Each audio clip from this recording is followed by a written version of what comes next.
নতুন সরকারের শপথ গ্রহণের প্রস্তুতি প্রায় শেষ পর্যায়ে।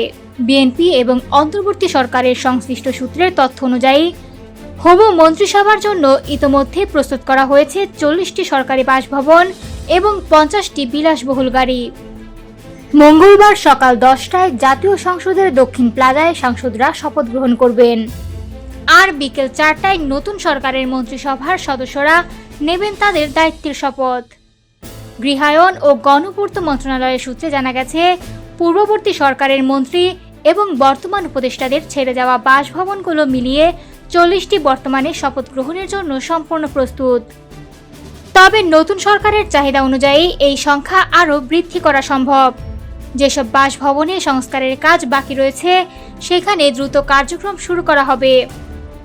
সংস্কারের মধ্যে অন্তর্ভুক্ত থাকবে হাইজেনিক ওয়াশ, বাথরুম ফিটিংস পরিবর্তন এবং রঙের কাজ। কর্মকর্তারা জানিয়েছেন, নতুন মন্ত্রীরা যাতে শপথ গ্রহণের পর দায়িত্ব পালন করতে কোনো অসুবিধার মুখে না পড়েন সেই ব্যবস্থা করা হচ্ছে। এছাড়া নতুন সরকারের গাড়ি সরবরাহের বিষয়েও সব প্রক্রিয়া সম্পন্ন। মোট 50টি বিলাসবহুল গাড়ি প্রস্তুত রাখা হয়েছে, যা মন্ত্রিসভার দৈনন্দিন কাজের সুবিধার্থে ব্যবহার করা হবে।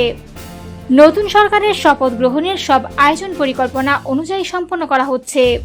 সরকারি বাসভবন এবং গাড়ি প্রস্তুতির পাশাপাশি প্রয়োজনীয় সংস্কারের কাজও চলমান। এটি নতুন সরকারের দায়িত্ব গ্রহণের জন্য একটি সুসংগঠিত সূচনা হিসেবে ধরা হচ্ছে।